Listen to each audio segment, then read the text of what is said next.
iniciando o tapete.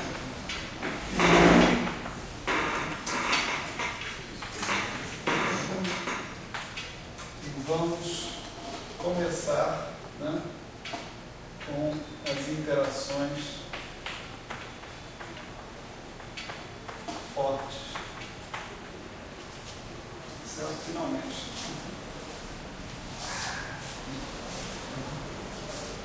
Então, e acabou, na verdade, o que eles vão fazer é bem simples, faltou um exemplo. Então, eu ainda tinha mais um exemplo preparado para discutir com vocês, então faltou falar sobre esse exemplo. Vamos falar sobre ele e depois a gente passa para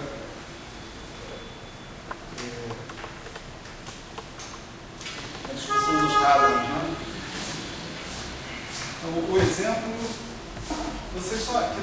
quem estava anotando, os exemplos estavam em que número aí? Ou em que letra? B. Exemplo B, né? Então, esse é o exemplo C. Exemplo C. Então, no exemplo C, vamos fazer esse produto tensorial aqui.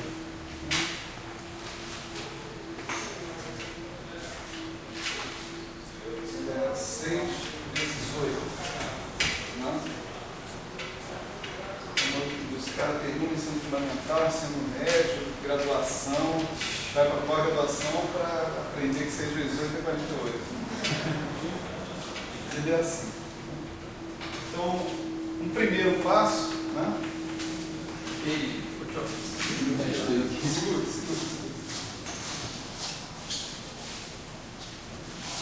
Fundamental garantir que o estrago não aumente.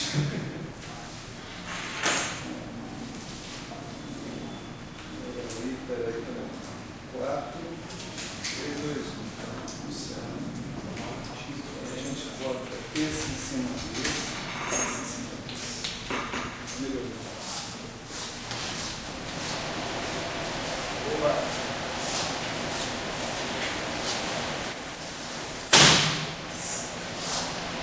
Você vai fechar isso? Fechar.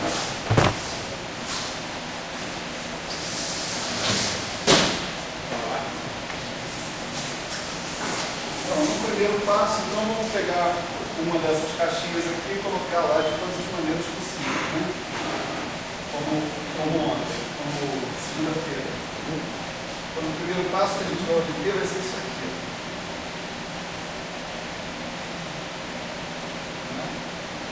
Esse cara aqui, mais esse cara aqui, mais esse cara aqui, né? Essa é a primeira etapa, tem a segunda etapa agora, né?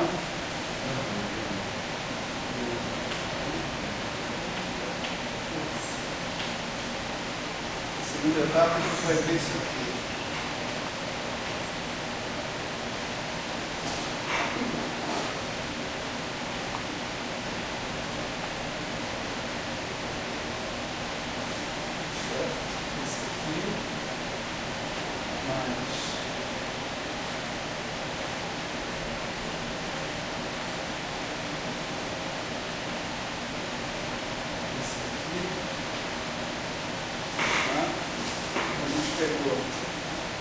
Esse aqui colocou um outro box, né? Aqui, desse lado. Né? E depois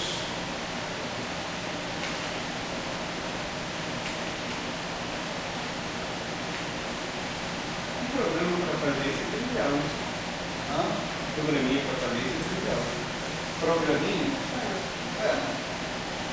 Acredito que existe, né?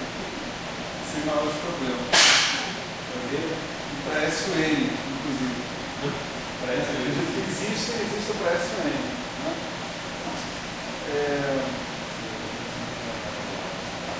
Está lembrando isso aí, essa técnica só aparece aí? Não. Isso funciona para outros grupos também. Todos? Grupos simpléticos, etc. Mas eu realmente não sei até que ponto isso é generalizado. Não funciona, não é só para SON, não. Para SON também pode ser feito. Tem algumas modificações, mas pode ser feito sim.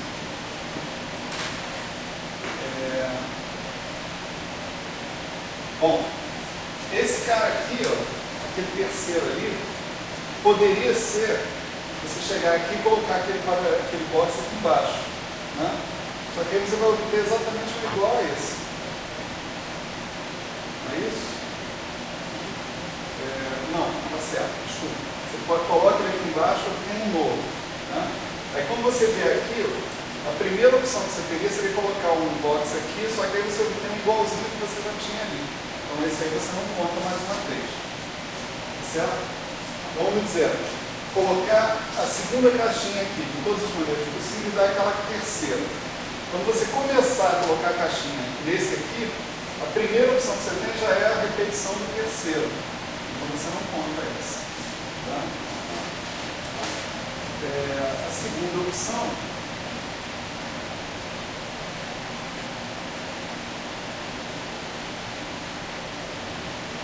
vai nos dar isso aqui, né? E aí morreu o assunto, não tem mais o que fazer, certo?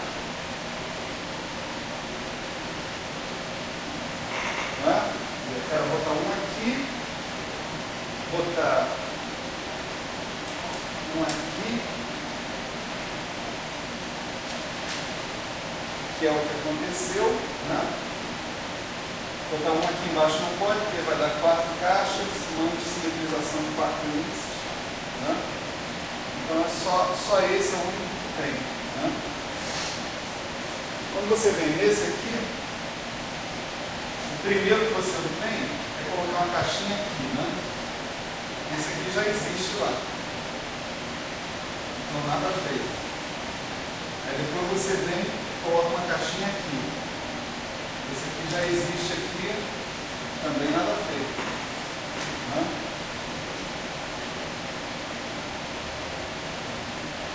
Então a coisa toda morreu aí, nesses que estão aí. Tá certo?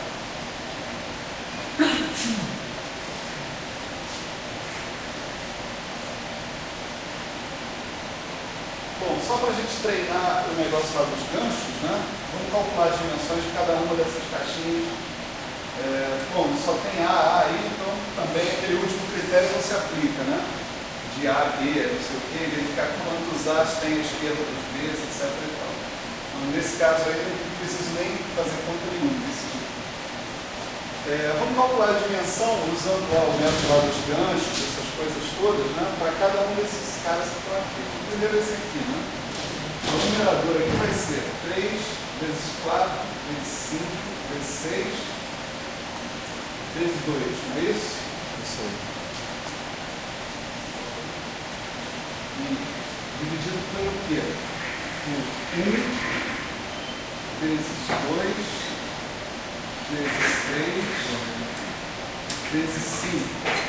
Não é isso? Dá para ver? Vou desenhar a etapa por etapa. Tá? Gancho, né? Aqui, gancho aqui, gancho aqui. Gancho aqui. Certo? A história aqui.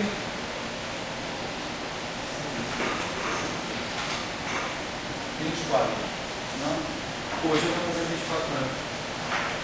Cuidado. Parabéns. Hoje tem saldo. É uma data, né? É uma data única na vida. Importante, única na vida do ser humano. Não sei. Bom, vou calcular a dimensão desse aqui, então essa aqui vai ser 3 vezes 4 vezes 5 vezes 2 vezes 3. Né? Tá certo? O numerador, o denominador vai ser 1 vezes 3 vezes 4 vezes 1 vezes 2. Certo? Então 3, 4, 2 cai fora. Esse aqui dá 15. Pergunta: Isso aqui é o 15 ou é o 15 estrela? Né? Valendo meio ponto. Isso é por quê? Duas fileiras de 2, né? Duas fileiras de 2 significa N maior que N. É isso aí. Meio ponto, meio ponto.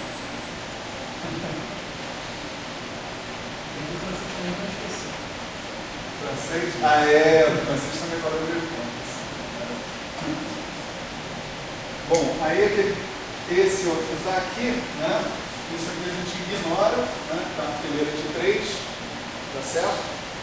E ele é só esses dois. Então o numerador é 3 vezes 4, o denominador é 1 vezes 2. Né? Então esse aqui é o 6 e não o 6 estrelas, certo? Vai ter uma razão, né? Eu não tem nenhuma fileira de 2, então esse aqui é um 2, 0. Não é um 0, 2, 2, 0. Né? Finalmente esse aqui eu também, né? Ignoro essa fileira de 3. Sobrou uma coluna de 2, esse aí a gente já sabe que é o 3 estrelas, né? Tá certo?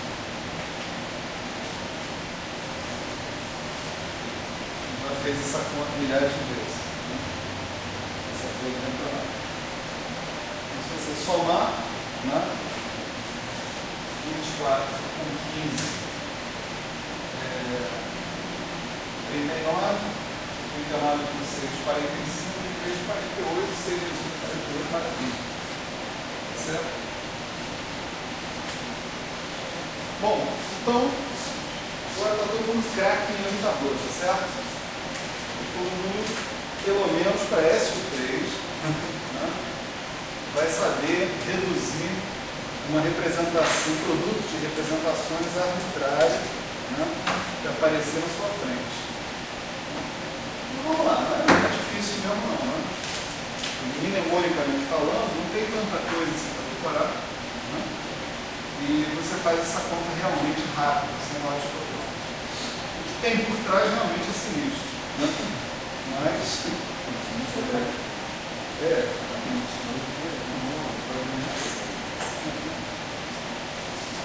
mas a coisa acontece, né?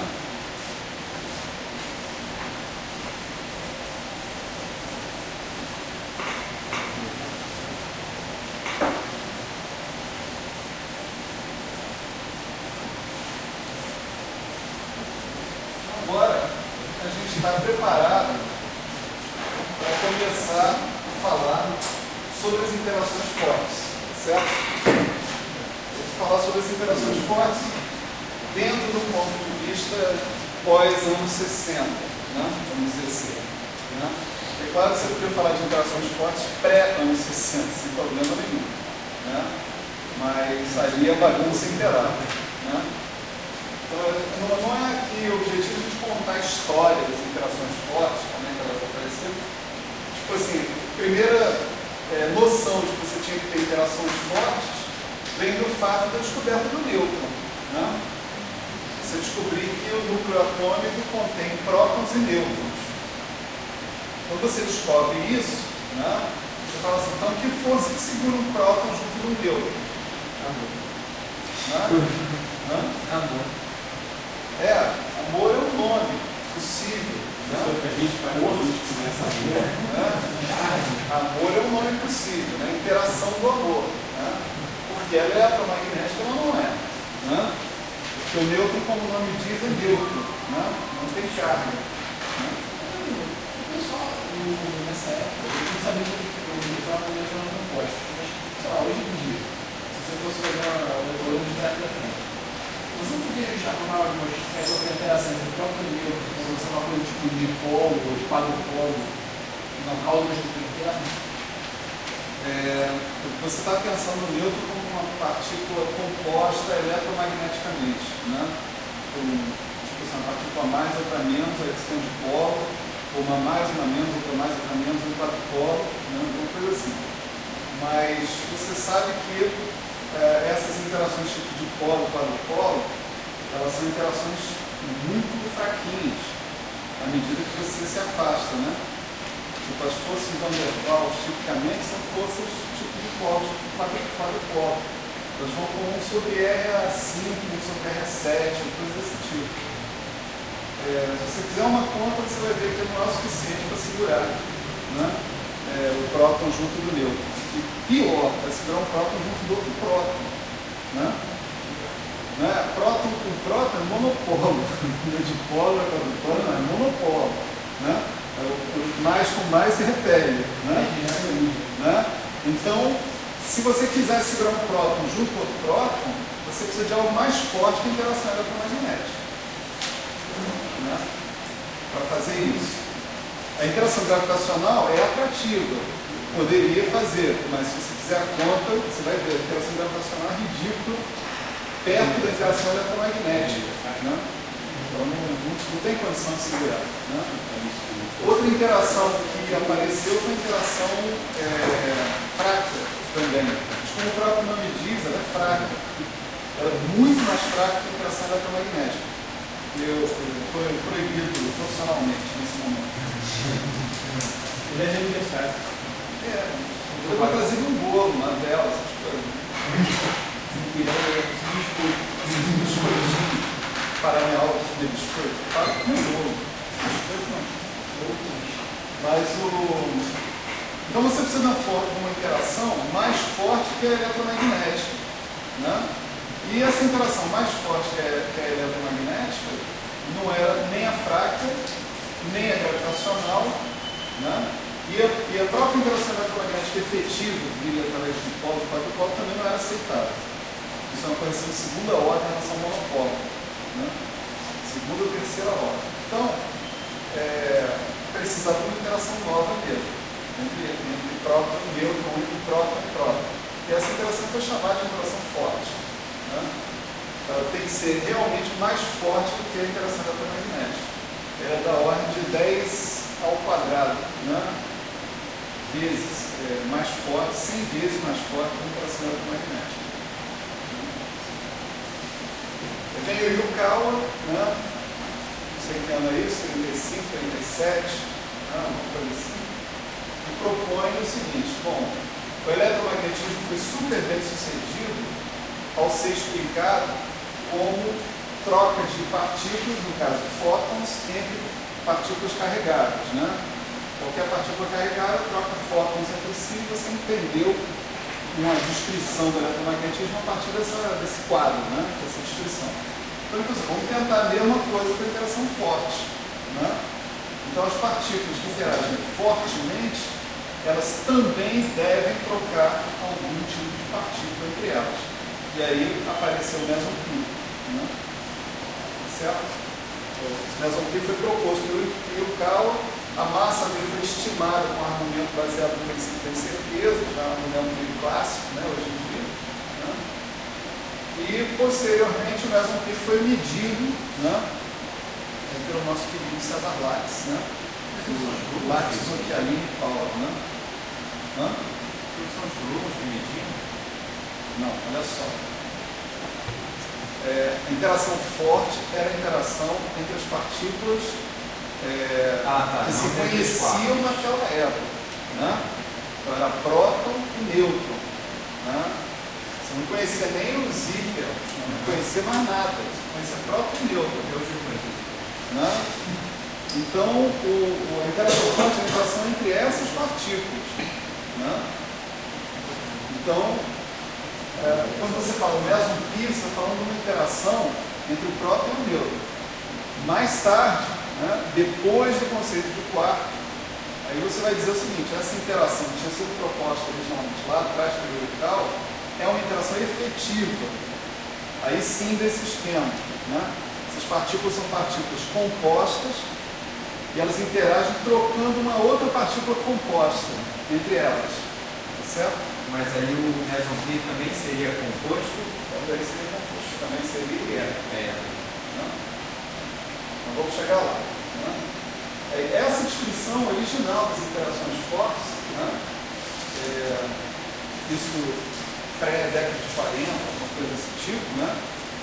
O meson pi, se não me engano, foi descoberto em 47. porque passou um bocado de tempo, né? Entre a proposta do mesoclio e a descoberta mesmo do mesoclio. Né? Se eu dizer sangue de interação fundamental ao outro, então ainda faz sentido tratar o mesoclio como sendo mediador de uma interação entre os neurônios. Para certo tipo de fenomenologia faz todo sentido. Né? Tá certo?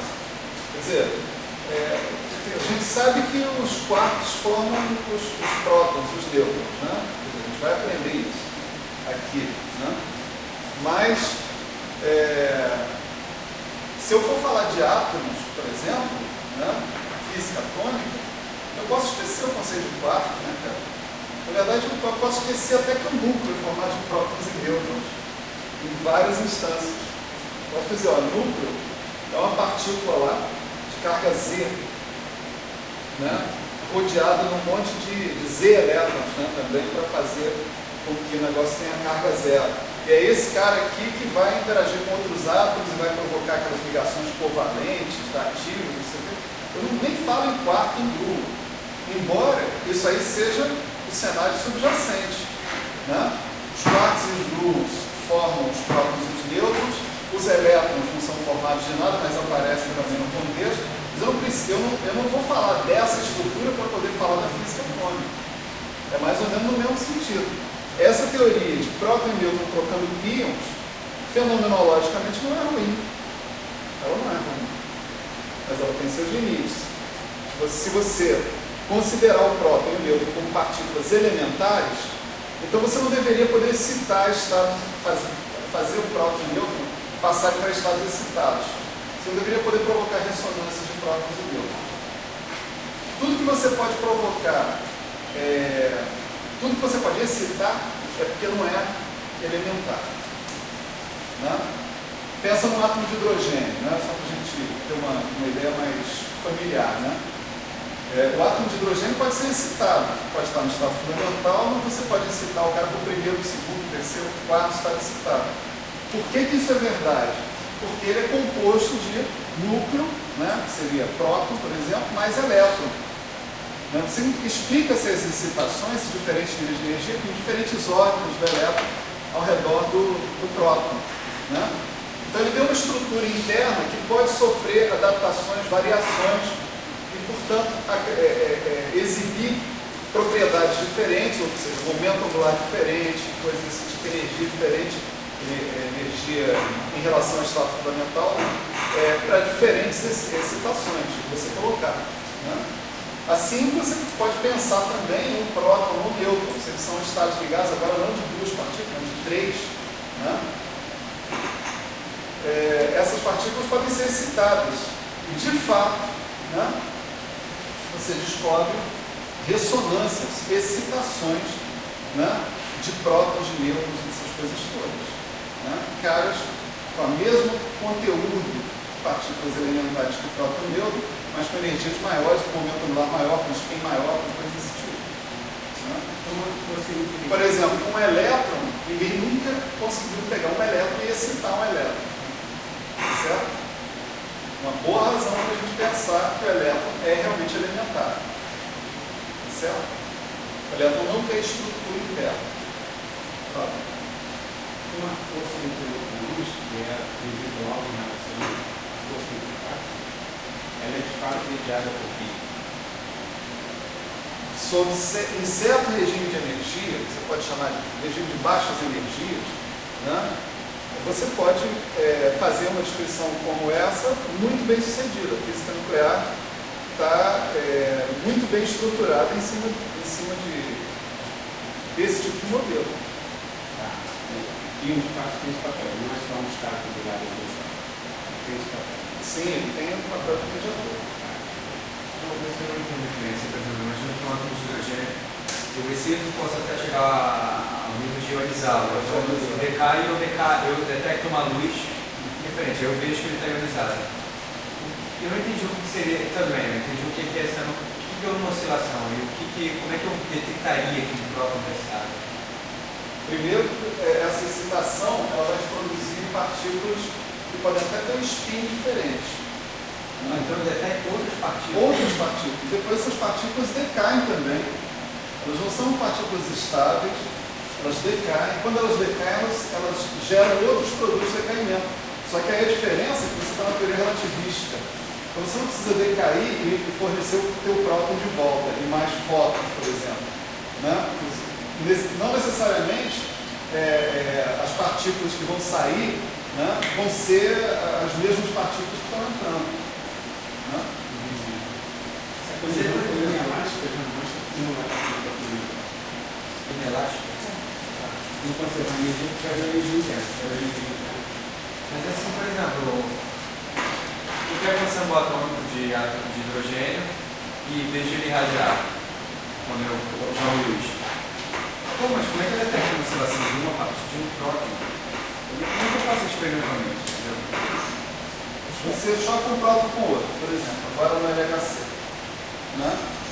O que dá na saída? Os detectores vão detectar lá o que aconteceu. Né? O produto desse choque de um próton com o outro, né,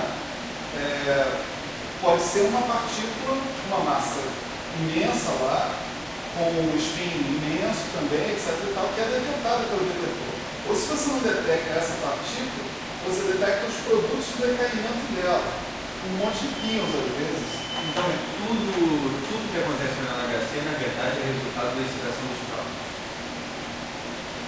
No caso, uma colisão próton-próton é resultado de recombinações. O que a gente está falando aqui é como se a gente não conhecesse a estrutura do próton. Eu não quero antecipar. Não, então, Certamente. certamente. Mas, na verdade, o que você imagina que esteja acontecendo são colisões efetivas entre os quarks que compõem os prótons. Depois eles vão se recombinar lá dentro, de acordo com o tipo de colisão que acontece, o tipo de interação que ocorre, e vão produzir produtos de reação diferentes. Por interações fortes, a gente vai ver que as interações fortes não trocam de sabor, por exemplo. As interações fracas são capazes de trocar de sabor. Então, você tem um certo conteúdo de quarks dentro do próton. Né? É uma merda ficar falando disso, porque a gente não falou o que é um quark, né? Não motivou o quark. Já que vocês perguntaram, vamos lá. Né?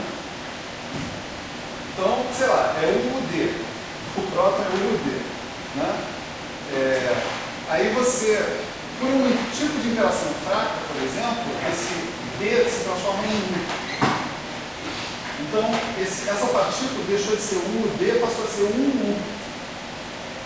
Um U é outra partícula completamente diferente do próton.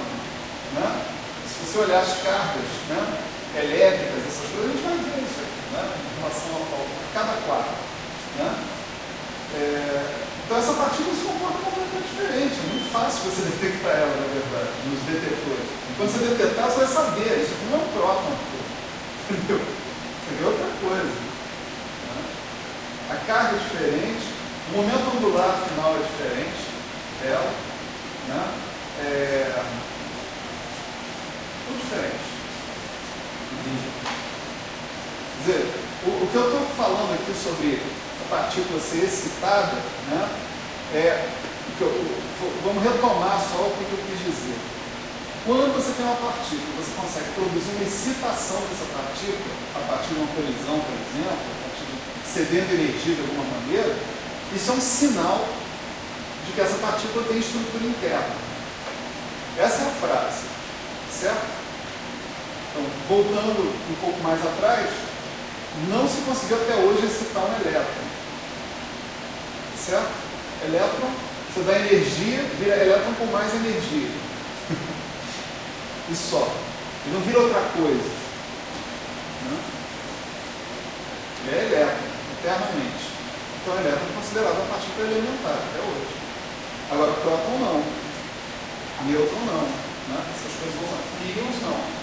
Também. Os caras têm espectro contínuo de energia não é nesse sentido. Você dá energia e só aumentar a energia naturalmente. Você não tem um salto. A ressonância que você tem um jeito de classificar, eu acho que é mais ou menos o que é. Se é que você pega a seção de choque, você tem vários picos. Você vai vendo a distância de um para outro, você não vai até traçar um diagrama. distribuição de negócios. E a gente tinha visto isso, com o fato de serem diferenças finitas, não é uma coisa pode ser. tem razão. Quando você tem, na verdade, acho que é exatamente dessa maneira que você chegou à conclusão sobre a composição do próton no slide.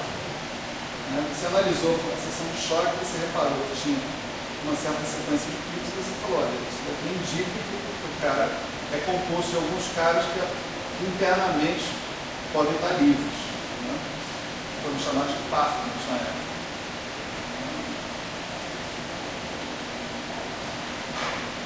Certo? Então tá.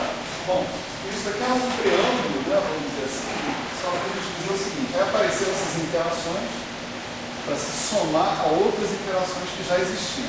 Eletromagnética gravitacional, acho que a gente conhecia até a década de 30. Na década de 30, apareceram as interações fortes e as interações fracas, as duas. As interações fracas apareceram quando você reparou que o nêutron não é necessariamente uma partícula estável. O nêutron se torna um próton, mais um elétron, mais um outro treco que foi chamado de antineutrino do elétron. Certo? Eles são chamados de decaimento beta, ao invés de você chegar e dizer que você tinha interações fortes também aí, você não podia dizer porque a amplitude desse decaimento, que era proporcional ao constante acoplamento, vamos dizer assim, dessa interação, ela era uma amplitude muito... o tempo de decaimento, a vida média de uma partícula decaindo por interações fracas era muito maior do que uma partícula decaindo por interação forte. Então esse processo, por interações fortes, aconteciam decaímentos que aconteciam muito mais rapidamente. Por interações fracas demoravam mais lentos.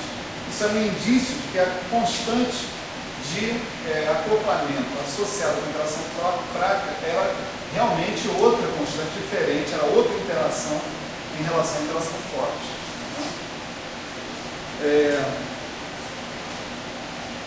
Então, surgiu a necessidade de entender as interações fortes.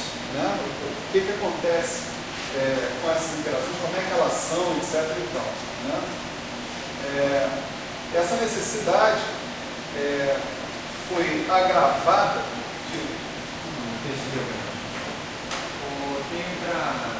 seja para acho que no caso das interações fortes, algum porquê do próton ser tão parecido com o meu?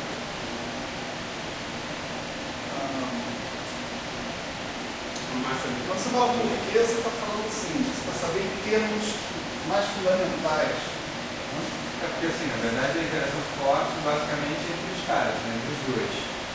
São partículas inicialmente. São partículas muito próximas. Em massa. A diferença é que um tem carro e outro não tem carro. E assim, o tempo de vida é muito diferente também, não é? Sim, ninguém nunca viu o próton decair. E por quê? Tem alguma coisa a ver com interação forte? Não. Para todos os efeitos, as teorias que existem não prevêem que o próton vai decair. A teoria que vai prever que o próton decai é uma teoria grande unificada. Aí provavelmente o Lael deve falar sobre isso, na parte do curso dele. Não é sucinto, na verdade. Essa teoria grande unificada tem entre as suas previsões a previsão do decaimento do próton. Mas é um tempo de decaimento gigantesco, alto para cacete. Tem experimentos procurando ver se o próton decai ou não, mas até agora a resposta é não. Precisa se vir o próton decair. E assim, se eu excitar uma partícula, ela aumenta a probabilidade de ela decair, não? Não, cara. É o próton. É o próton quieto, sossegado e outra coisa. Um vale outra coisa. Não. O nêutron sossegado vira outra coisa. O próton sossegado não vira. Agora, não tem uma explicação. Eu não sei se eu estou respondendo exatamente nos termos que você está querendo. não há uma explicação fundamental por que o próton e o nêutron são tão parecidos nas interações nucleares. Isso é um fato da vida. Acontece assim. Depois você vai dizer, não, o próton e o nêutron são compostos de quarks, e com essa estrutura, com esse número quântico, então a explicação está aqui. Pô, e por que os quarks têm essa estrutura e esses números quânticos? É outro fato da vida. Entendeu? Quer dizer, eu entendendo a sua pergunta como qual é o princípio mais básico que faz com que o próton tenha que ser parecido com o nêutron, eu te diria, eu não sei. E acho que ninguém sabe. Certo? Você pode falar de um princípio em termos de outro. Aí, isso não vale. Eu diria que isso não vale. Bom,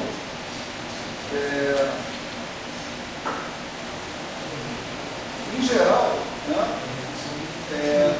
essas coisas que a gente chama de geradores, né, eles estão associados a coisas conservadas.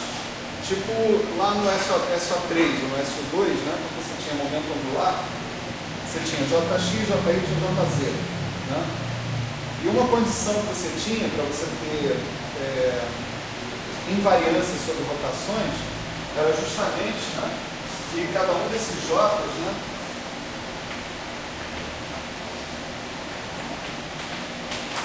comutasse com seu hamiltoniano. Né? Quando uma coisa dessa acontece, você fala o seguinte: eu tenho invariância do meu hamiltoniano sobre rotações. Por quê? Porque o operador de rotação é um cara assim, né? Certo? Um cara desse tipo. Para o meu hamiltoniano ser invariante com rotações, é preciso que isso aconteça. E isso acontecer só acontece se isso aqui acontecer. Tá certo? Agora, quando isso aqui acontece, isso aqui tem duas leituras. Uma delas é o hamiltoniano é invariante por rotações. Tá certo? A outra delas é os JIs são constantes de movimento. Tá certo? Basta você olhar para essa equação ou do lado do hamiltoniano ou do lado do J. Tá certo? A mesma equação tem duas leituras possíveis. Uma é o hamiltoniano é simétrico perante rotações. A outra é os geradores de rotações são constantes de movimento. Então, se você tem uma simetria no seu hamiltoniano, em geral, você tem um conjunto de quantidades conservadas. E esse conjunto de quantidades conservadas está associado, de maneira similar ao que a gente tem aqui nas rotações na mecânica quântica, com os geradores do grupo de simetria. Tá certo? Então, em geral, acontece a gente ter, né, um certo conjunto de cargas associado com o SO3, né, que vão representar grandezas físicas conservadas também. Agora, essas grandezas físicas, ao serem conservadas, não necessariamente podem ser medidas simultaneamente, tá certo? Então você não vai caracterizar o seu estado físico por todos os valores dessas grandezas físicas, porque você não consegue conhecê-los simultaneamente. Lembra que se esses Qs aqui formam uma representação da SO3, então você tem que ter uma coisa assim, ó, que a QD é igual a IFABC QC, né? Certo? E os FABC não são todos zero, tem um monte deles que é zero, mas a maior parte, tem vários deles que não são. Né? Portanto, você vai escolher dentre esses objetos, se você tiver uma simetria SO3, né, dentro do seu sistema, ou seja, do seu hamiltoniano, né, você vai ter que escolher dentre esses objetos aí, alguns deles que comutem entre si e que, portanto, possam ser utilizados para caracterizar o estado físico. Tá certo?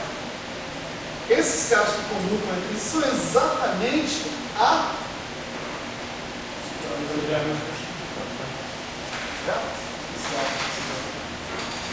sabia que vocês não iam finalmente perceber, né, a importância daquele estudo. Subálgebra de cartão foi definida como os caras que comutam entre si, dentro, né, do conjunto dos outros caras. Então você tem exatamente o Q3, né, e o Q8, que além de serem constantes de movimento,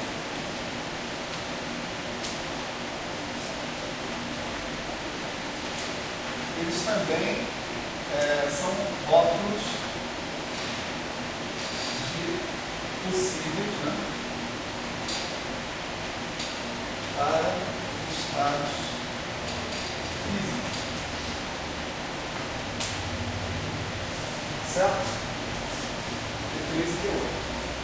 O nosso amigo Q3, né? Q3, vocês se lembram dele? O lambda 3, como é que era? É um cara assim, né? Se não me engano. Um pedaço nu, né? Não tem problema. O 8 era 1 sobre raiz de 3, 1 sobre 2 raiz de 3, aqui você tinha 1 menos 2. Isso aqui é o lambda 3 era esse, mas tinha um lambda 1 e tinha um lambda 2. O lambda 1 e o lambda 2 eles eram assim, ó, 1 aqui e menos i aqui. Isso aqui formava um conjunto de matriz de Pauli 2 por 2 inscritos numa matriz tridimensional. Não era isso? Então você podia imaginar isso daí como sendo um tipo de spin. Você tinha 3 caras que formavam uma álgebra SO2 direitinho, que era o lambda 1, lambda 2 e lambda 3. Tanto que depois a gente define o operador step, assim, lambda 1 mais i lambda 2, lambda 1 menos i lambda 2. Igualzinho que a gente faz no SO2 normal. Né? Então, esse Q3, né, ele efetivamente ele vai ser chamado de isospin, tá certo? Isospin forte, no caso, terceira componente de isospin.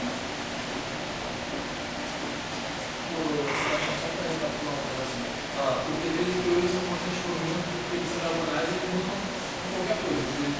Não, São uma outra. Eles são mais óbvios, eles são comuns com qualquer outro. Não, peraí, calma. Olha só. Aqui não é o Q3, que é o lambda 3. E aqui é o lambda 8. Eu estou falando de Q3 e de Q8, eu estou falando de operadores do espaço Hilbert. Aliás, eu estou falando de uma representação, né, do SO3 no espaço Hilbert. Então, isso daqui significa que esses Qs, né, formam uma representação. Tá certo?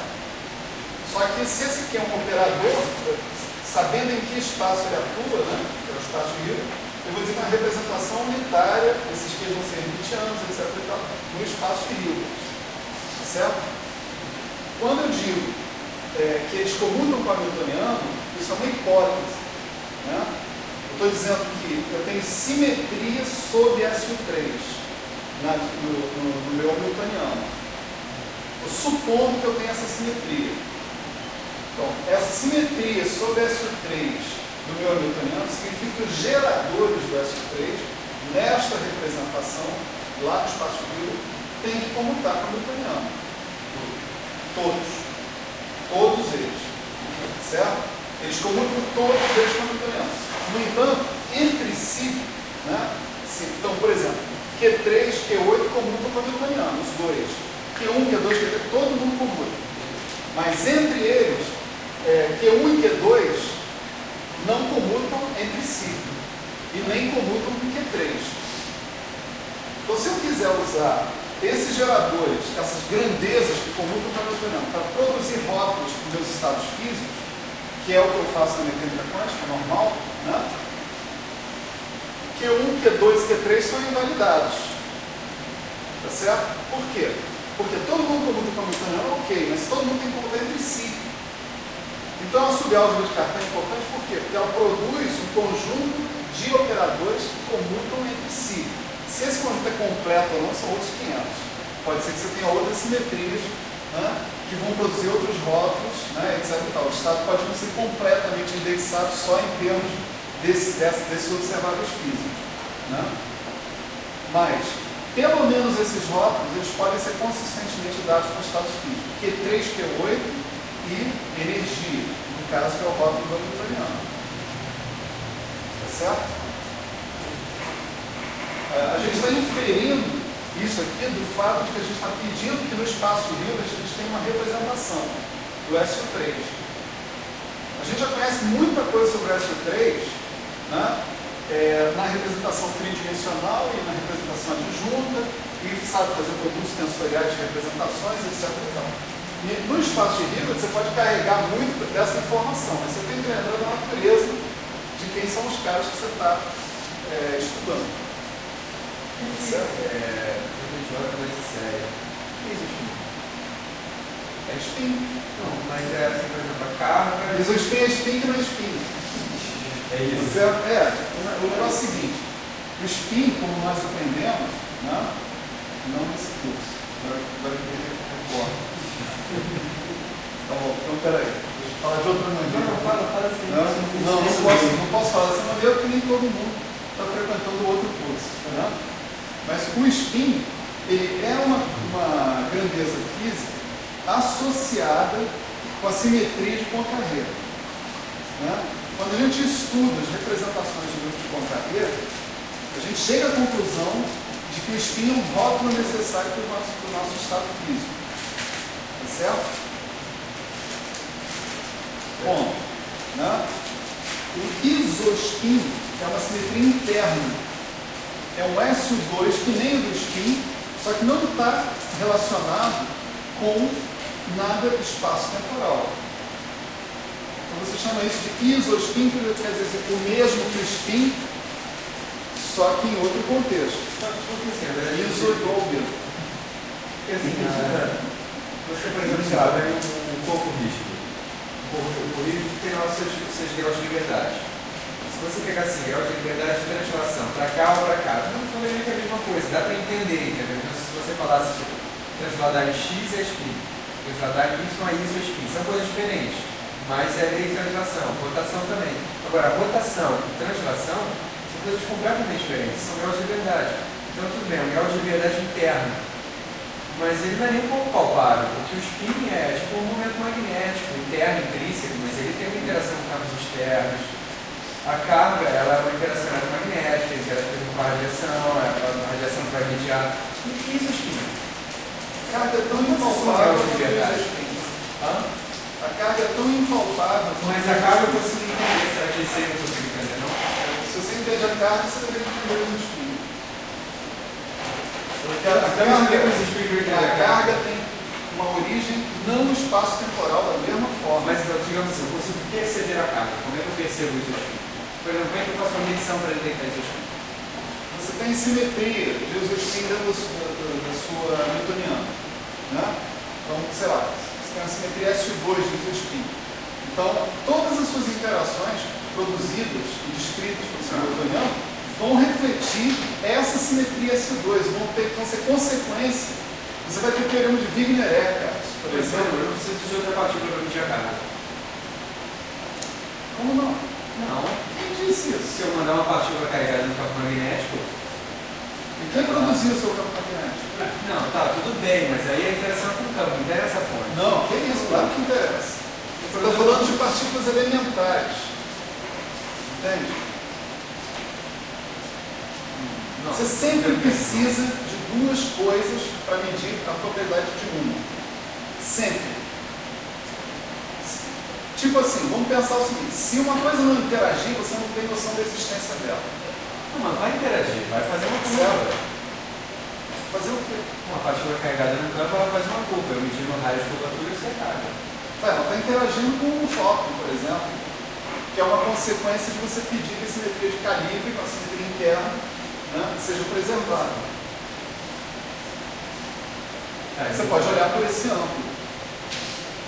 Eu fico brincando com a chave. Não é uma diferencial.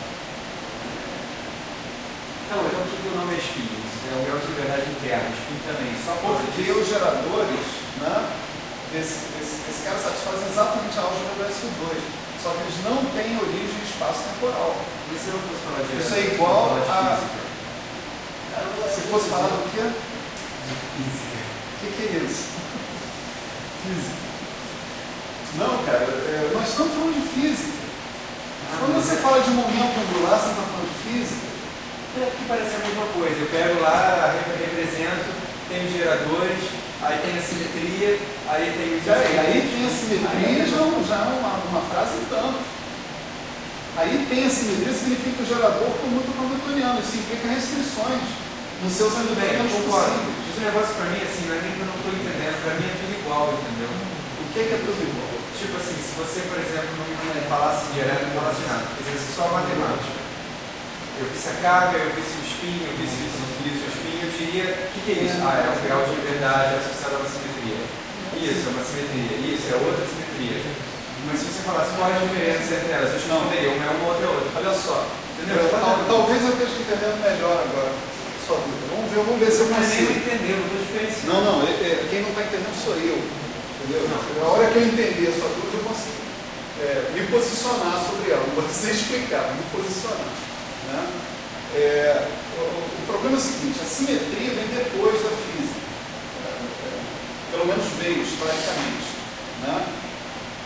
A gente primeiro detecta que tem certas grandezas que são conservadas. Por exemplo, a carga elétrica foi assim. Né? Vamos dizer, pega toda a história da eletricidade, lá dos tempos antigos, etc. e tal, negócio de flanela atritando contra âmbar, não sei o que, tira coisa daqui, sobra coisa ali, eletroscópio, né? Etc. Quer dizer, através de muitos anos, muitos séculos, na verdade, você chegou à conclusão que tinha uma coisa que ia de um lado para o outro, você chamou isso aí de carga elétrica.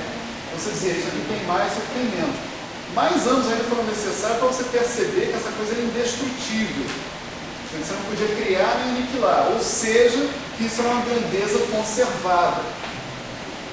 Mais anos ainda foram necessários para você pegar o teorema de Löwler, por um lado, e associar o seguinte: se isso é uma grandeza conservada, quem sabe eu consigo entender a conservação dessa grandeza impondo uma certa simetria contínua. Tem uma simetria contínua, consequência dessa simetria contínua tem uma grandeza conservada.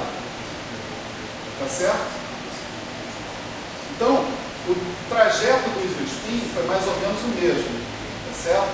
Quer dizer, primeiro se reparou que próton e nêutron, né, tinham um comportamento tremendamente parecido dentro das interações nucleares. Tá certo? Quando você reparou isso, né, você imaginou o seguinte: se eles são tão parecidos assim, talvez eu possa tratá-los como um dupleto, tá certo? Uma partícula só, vista em dois estados diferentes. Tipo assim, o que se reparou se eu pegar um processo essencialmente nuclear e trocar o que eu chamo de próton por um nêutron, a amplitude, a taxa de ocorrência desse processo, a seção de choque desse processo vai ser a mesma, não vai mudar. Certo? Então os caras pensaram, talvez tenha uma simetria de troca de próton por nêutron dentro de um processo tipicamente nuclear.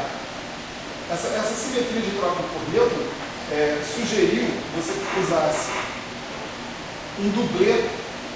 Se você fala de uma simetria contínua e você tem duas partículas, o objeto mais natural para você considerar é um dupleto.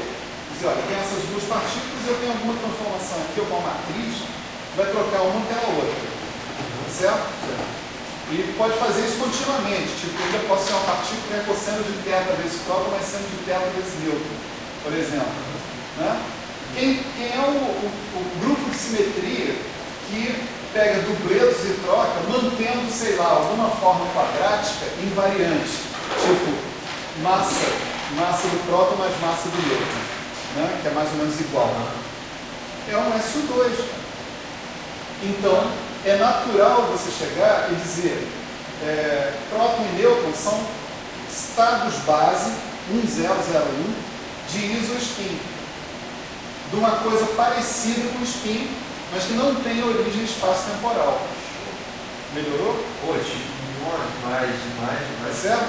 Mas veja que tem uma origem na física. Aí depois é que você vem e vai meter simetria na jogada e vai testar para ver se as coisas são compatíveis. Certo? Sabe o que eu acho assim? Agora, em tempos recentes, né, talvez até no tempo que nós estamos vivendo hoje, a gente inverteu um pouco as coisas. Né? Pena que o Dória não está aqui, mas ele está vendo essa filmagem. Né? Mas o Dória diria exatamente o contrário. O Dória diria simetria, que é o fundamental, tá certo? E as consequências são função da simetria. Né? A gente tem que buscar a simetria. Ele não está completamente errado, não só ele pensa bastante assim, mas um monte de gente hoje em dia pensa assim. A gente é ensinado a pensar, de certa maneira, quando a gente estuda teoria de campos, a gente é ensinado a pensar o seguinte: eu pego o meu Lagrangiano e tenho que construir um escalar de Lorentz, um escalar de Poincaré. Isso quer dizer que o meu Lagrangiano, ou as minhas equações de movimento, vão ter simetria sobre transformações de Poincaré. Agora, o que está por trás disso? As tais transformações de Poincaré são transformações de mudança de referencial, rotações e translações espaço-temporais. Cada uma dessas simetrias dá origem a quantidades conservadas, que foram vistas, a conservação delas foi vista muito antes da gente pensar nisso. A translação espacial dá origem à conservação de momento. A translação temporal dá origem à conservação de energia. As rotações dão origem à conservação de momento angular. Né? Aí tem uma questão sutil, né, que foi abordada na avaliação do curso de métodos teóricos, né, que é o seguinte: não é tão assim quando eu tenho uma teoria relativista que tem os bustos que não se conservam, vamos dizer assim, né, por causa da álgebra do grupo de Poincaré. Mas enfim, deixa isso para lá. Né. Você sabe que o mundo tem momento angular conservado, energia conservada e momento linear conservado. Você associa esses caras com simetria e invariância sobre grupos de transformação contínuos. Nesse caso é o grupo de Poincaré. Né? A parte dos bustos chegou devido ao experimento de Michelson-Morley, devido a um monte de coisas aí, né, no meio da história. Né? Então, mais uma vez, na construção das teorias quânticas de campo, o que está por trás é você ter uma série de quantidades conservadas, que você sabe que são conservadas experimentalmente, e você incorpora dentro de um contexto teórico a conservação desses caras, dentro de grupos de simetria. Aqui no isospin também está por trás isso. Você olhou para as interações fortes e viu a amplitude de probabilidade desse processo aqui acontecer com prótons é a mesma se eu trocar próton por nêutron. Então você começou a raciocinar e disse: olha, parece que as interações fortes exibem uma simetria completa entre próton e nêutron, descontado o fato de que o próton tem carga e o nêutron não tem. Né? Daí vem o isospin, mas ele vem de um fato experimental, tá certo? Assim como várias outras grandezas vêm de fatos experimentais. Quer ver mais uma grandeza que vem do fato experimental? Ela se chama estranheza. Certo? Estranheza. Então, existiam umas partículas aí, né, os tais íteros, né, que foram descobertos aí por volta da década de, eu acho que já foi pós-produção em massa de meson pi. A produção em massa de meson pi começou por volta de 49, quando Lattes, mais uma vez nosso amigo Lattes, foi para os Estados Unidos trabalhar num laboratório lá que eu esqueci exatamente onde era. E se vocês podem subir ao sexto andar, vocês vão ver a história de Lattes aí, sem maiores problemas. E lá ele participou da construção do primeiro sincro. Não sei. Bristol, pode ser Bristol. Não foi Bristol. Bristol não tinha o que ali, o Paulo. É outra história. Isso é depois do prêmio Nobel do Paulo. Isso é depois do prêmio Nobel do Paulo. Então ele participou da construção do primeiro acelerador de partículas que visava produzir mesons pi. Tá certo? Esse cara visava produzir mesons. Os mesons pi do Lattes foram descobertos em emulsão nuclear, levado lá para o topo de Chakaltai, né?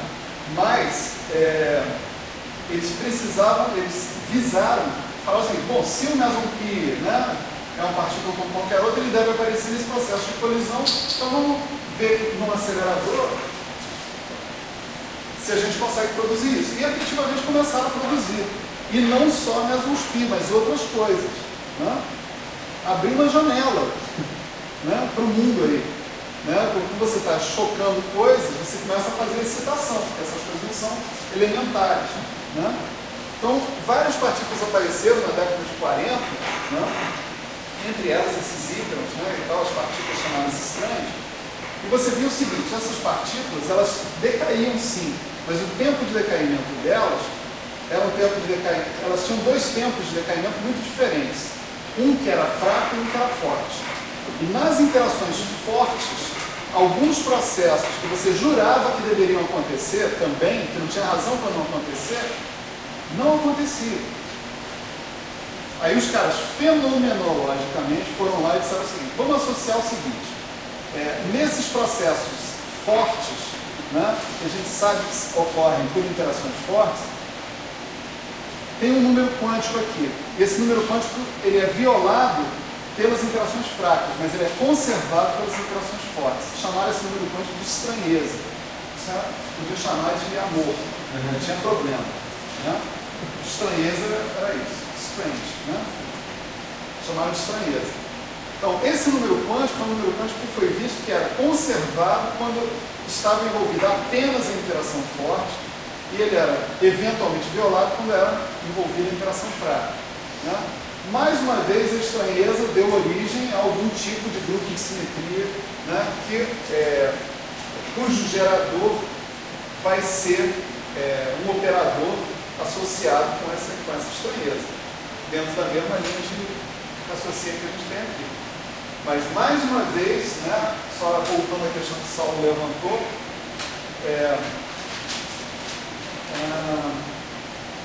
a física vem primeiro, a experiência vem primeiro, tá certo? E a teoria vem depois, ajeitando as coisas. Então, na frente, vem as partículas, os decaimentos que não tinham por que não acontecer, mas não aconteciam. Aí vem uma hipótese, a intuição necessária para você fazer uma hipótese dessa brutal. Eu espero que vocês concordem comigo. Né? O cara fala, tem um número quântico aqui que é conservado. Aí o cara faz essa hipótese, testa tudo quanto é interação e está tudo certo. Realmente tem um número quântico conservado, a tal da estranheza. Certo? Não é moleza. É uma descoberta. O cara está descobrindo uma coisa. Né? Assim, talvez agora descubra alguma coisa sobre essa partícula aí, que todo mundo diz que é o Higgs, mas eu juro que não é. Por quê? Eu gosto de Higgs. Mas tá certo? Melhorou? Melhorou a situação? Ah, sim. Clareou. Então, maravilha.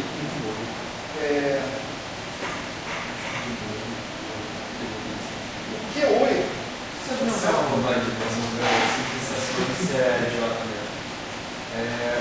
O spin a gente chama ele sempre de intrínseco, mas na verdade ele é de espaço temporal, então intrínseco não tem nada, né? Ele é tão intrínseco quanto a massa, né? A massa tem origem de espaço temporal, não sei. A massa também tem origem de espaço temporal. A massa é o alto valor do operador de Casimir D2. Não é grupo de Poincaré. certo. O spin é o alto valor do operador de Casimir W2. Aquilo que você está me devendo. Acho que ele não sabe. Não, mas em 15 dias ele vai saber. 15 dias não vai dar craque nisso. Mas eu não sei sobre isso. 15 dias Sabe o ele que vai eu acho saber. filosoficamente que a explicaria aqui? Uma distância de curiosidade. Espinha, a gente tem a ideia errada, tipo assim, o nome vem da cartilha da bolinha girando. Então, na verdade, você meio que tem uma compreensão palpável, mesmo que errada. Aí tem uma coisa como espinho, isospinho não tem absolutamente nada a ver. Nada a ver. girando. Cara, Esquece. você concorda comigo que as coisas essas coisas são abstratas, não são simples. Não, eu discordo, você foi muito gentil, cara. Olha só, o Q8, né, seria o outro cara da subálgebra de Cartan, certo? Esse cara eu vou associar com raiz de 3 sobre 2 vezes uma certa quantidade de y, certo? E essa quantidade de y recebe o nome de hipercarga.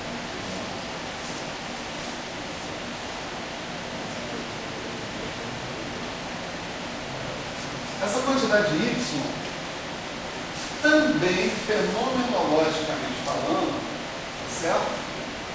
Ela é a soma de B mais S. Esse B é o chamado número bariônico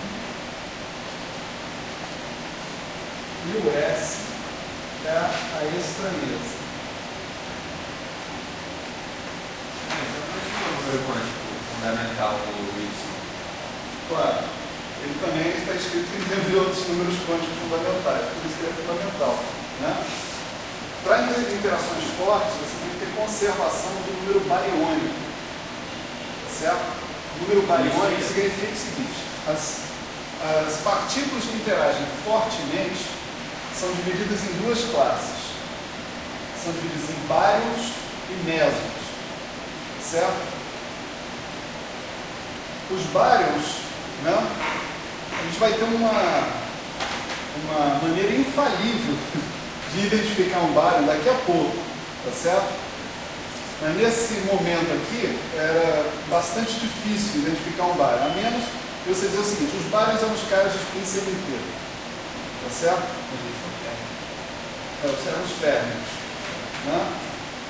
Eram os caras de spin semi-inteiro. E os mesons são os caras de spin inteiro, né? Em geral tem um grande cenário que diz: caras de spin inteiros são trocados entre caras de spin semi-inteiros, tá certo? Então, caras de spin inteiros são intermediários de interações, caras de spin semi-inteiros são fontes de interações.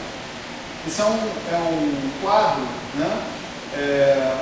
Uma descrição meio arbitrária, mas que, vamos dizer assim, organiza, né, a visão que a gente tem sobre uma determinada interação. Você tem os bárions e você tem os mesons. Então, o próton, nêutron, por exemplo, a ressonância delta mais, coisas desse tipo, são todos bárions. E os mesons são o meson pi, o meson rho, o meson sigma, casos como esses que estão aí, né? Qualquer que seja a reação, né, por interações fortes, você tem que ter preservação do número bariônico. Isso é outra regra empírica, tá certo? Isso é conservado, pronto. Por que isso é conservado? Ninguém sabe. Não sei se estaria tratando com a conversa, porque não tem nada a ver também por causa disso. Daí, número bariônico, estranheza, ainda teria outros? Nas interações fortes, tem beleza, né? Verdade. Cantar verdade? Trueness, né? Por causa do termo. Beleza, verdade, charme, né? Tudo isso também são números quânticos, tá certo? Então, você chegou à conclusão que nas interações fortes era um cara mais adequado para você considerar esse cara que chama-se de hipercarga, que é a soma do número bariônico com a estranheza. Cada partícula tem a sua estranheza e tem o seu número bariônico.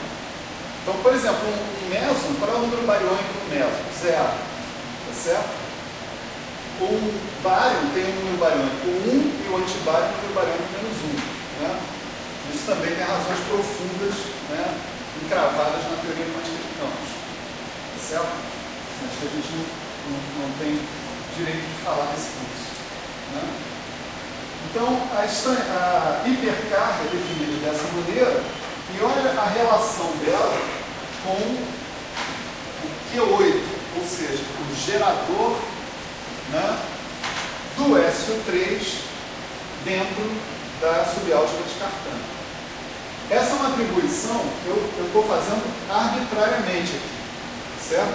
Eu estou assumindo que Q3 está associado com a terceira componente de isospin, que você pode chamar de T3, né? Certo? Cara desse tipo. E que Q8 está associado com a hipercarga. Né? Então, quando eu faço isso, eu estou dizendo que eu vou rotular os meus estados físicos com esses dois rótulos que estão aí, além da energia e além de outros rótulos que podem vir a aparecer. Tá certo? Por que eu faço isso? Por que eu atribuo esses caras aos caras da subálgebra de Cartan? Porque eles não só comutam com a hamiltoniana, como também comutam entre si. Então eles podem ser bons rótulos. Tá certo? De um estado físico. Poderia atribuir outras grandezas físicas? Até poderia. Mas o problema é que não dá certo. A brincadeira não dá certo. Fala. Não, então, por exemplo, T3 tem uma motivação maior, né? O lambda 3, o lambda 2, matriz de Paulo. Mas o Q8 assim, parecia mais arbitrário. Assim. Os dois são arbitrários. Né? Não, no fundo os dois são arbitrários, mas talvez a primeira tenha assim, uma motivação maior. Pode ser sim. Né? Quer dizer, dentro do lambda 3, se você considerar o lambda 1 e o lambda 2 também, a forma, né? A álgebra Q1, Q2, Q3 sobre a 10 é a álgebra da SO2. Então, você associar ele com a componente de isospin, isso é natural, né? Nesse sentido. Né? É natural, mas é arbitrário. Eu quero chamar a atenção para isso. Pode ser natural, beleza, mas é arbitrário. E o Q8 está sobrando aí. Qual é o rótulo? Qual é a quantidade física que eu vou associar a ele? Vou associar essa hipercarga aí. Por quê? Porque dá certo. Tá? Exatamente. Exatamente. É assim que o Gelman fez, é assim que eu repito. Tá? Assim, ninguém deve falar, né? Exatamente. Então, olha só, galera. Né? O nosso T3, então, ele está associado com essa matriz aqui, ó. Né? Meio.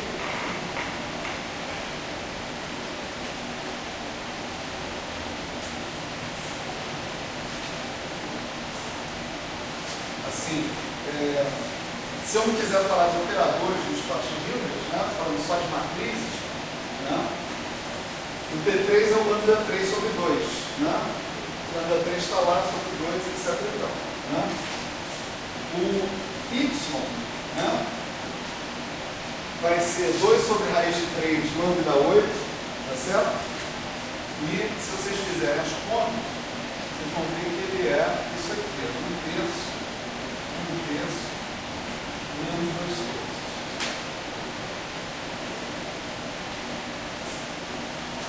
Certo? Aí tem um negócio muito engraçado que também tem origem fenomenológica. Ela se chama relação de Gelman-Vestigino.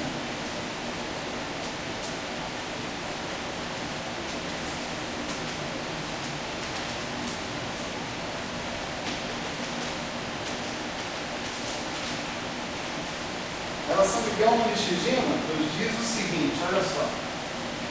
A carga elétrica, agora o cara está pegando pesado, né? É sempre dada pela soma de T3 por Y sobre 2. Isso aí você simplesmente tem que fazer o seguinte, você tem que pegar todas as partículas que você conhece e testar e ver que isso funciona. Certo? Sensacional. Quando vocês virem a parte do Lael, a teoria eletrofrágil, a relação de Gelman-Vestigino vai surgir deduzida da teoria eletrofrágil. Mas vocês vão falar, nossa, então Q igual a T3 mais Y sobre 2 é consequência da teoria eletrofrágil. Errado. A teoria eletrofrágil foi montada para dar isso. Tá certo? Não vamos inverter as coisas, não. Isso aí já se sabia antes de você formular o modelo de Glass que o Michael falou. Tá? Então, se ele não desse isso, a teoria eletrofática estaria errada. Tá certo? Mas então não tem uma dedução dos primeiros princípios? Não. Sério? Não que eu saiba. Mas um modelo de J. Os primeiros princípios é você dizer o seguinte: a simetria fundamental da natureza, né, excluindo a gravidade, é SO3 de cor vezes SO2 vezes spin vezes o 1 de intercâmbio. Você falar, esse é o primeiro princípio, então isso aqui termina funcionando. Mas isso eu não chamaria de primeiro princípio, de jeito nenhum. Certo? E partir da simetria. Não é porque partiu da simetria. É porque o percurso histórico que você seguiu foi exatamente o oposto. Entende? Isso não é que nem o princípio de equivalência, entendeu? Que gera a relatividade geral. Não é a mesma hierarquia. Construir um negócio para dar certo. Você construiu uma coisa para dar certo. É diferente. Dá a impressão que você está caminhando na teoria da ciência, mas você não segurado, então você explica. Mas é exatamente isso que a ciência Você pesquisa, por exemplo, por que essa fórmula é assim? Pesquisar isso significa pesquisar por que o modelo padrão é daquele jeito. No fundo, por isso que as pessoas gostam de supercorda, porque elas esperam que a supercorda, em algum momento, dê tudo isso de bandeja para você.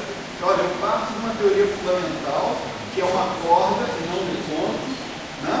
E eu deduzo tudo e chego na relação de Gelman-Schindino, chega ao modelo padrão, chega a coisa toda. Entende? É aí que está. Se você tem tanta fissura, né, para explicar esse negócio dos primeiros princípios, você tem que subir alguns níveis na sua descrição teórica. A descrição teórica atual, a vigente, a que funciona, ela foi feita para funcionar. Entende? Ela foi feita levando em consideração esse tipo de coisa. Essas consequências experimentais. Certo? O problema das cordas é que se não fosse verdade, explicava também. Vamos dizer que as cordas elas não chegam aí porque não precisam, né? Elas chegam no SO3 vezes SO2 vezes 1. Aí ele fala, bom, daqui em diante, né, você já sabe. Né? Daqui em diante você já sabe. Se eu chegar aqui no SO3 vezes SO2 vezes 1, agora é só estudar o modelo padrão, como ele funciona. Se fosse outro grupo de cientistas, chegava no caso. Fosse, Outro grupo de cientistas. talvez chegasse, né? Talvez não. Né? A escolha do E8 vezes E8 e SO32 é exatamente porque esses grupos contêm o modelo padrão numa situação livre de anomalias. Então, a discussão é complicada. Então, olha só, a graça da história é a seguinte: vamos calcular esse Q igual a T3 mais Y sobre 2 para T3 ali e Y ali. Certo? Todo mundo sabe somar fração, então não preciso fazer essa conta em detalhe. Certo? Vocês já fizeram a conta. Passaram o perrengue. Tirar mínimo múltiplo comum é bravo.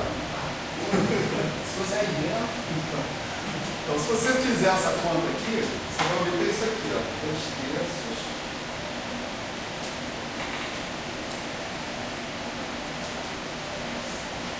A representação fundamental do SO3 te fornece esses números quânticos aí. A carga elétrica. Não. A carga elétrica.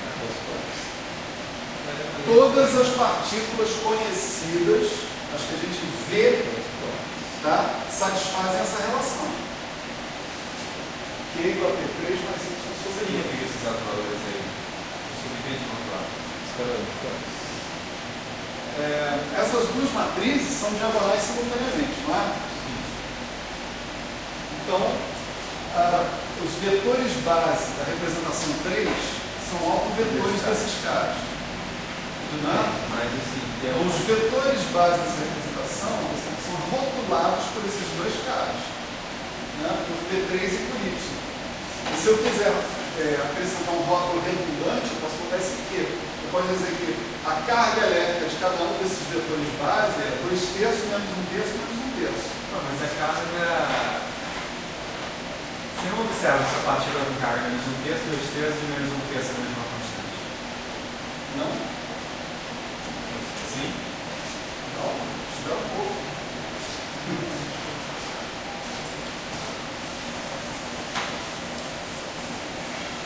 Naquela época, não. Né? Não é elétrico, tem carga de... 1 menos 1. Né? Elétrico tem carga menos 1. Vamos ilustrar essa relação de Gauss-Schmidt. O cara fica querendo botar o carro diante dos dois. Calma,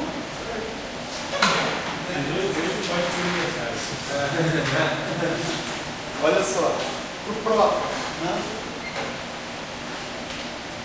Quanto é que dá como é que seria a relação de Gauss-Schmidt com o próton? O próton, né, ele está associado com esse estado aqui, que está associado com T3 igual a 1,5, certo? O nêutron, Esse P é o quê? próton. Né? O nêutron está associado com uma coisa desse tipo, que está associado com T3 igual a menos 1,5. Né? Tá certo? Se você tivesse, né, um isospin que fosse matrizes bidimensionais, novamente aquela coisa de encarar próton e nêutron como um duplete de SO2, né? Toda essa discussão que a gente teve aqui antes sobre isospin. Então, você associaria o próton com o terceiro componente do spin mais meio e terceiro componente do spin do nêutron menos o meio. Está embaixo ou está em cima. Isso é uma convenção. Se a convenção for invertida, né, provavelmente você tem que mudar a relação de Gauss-Schmidt. Né?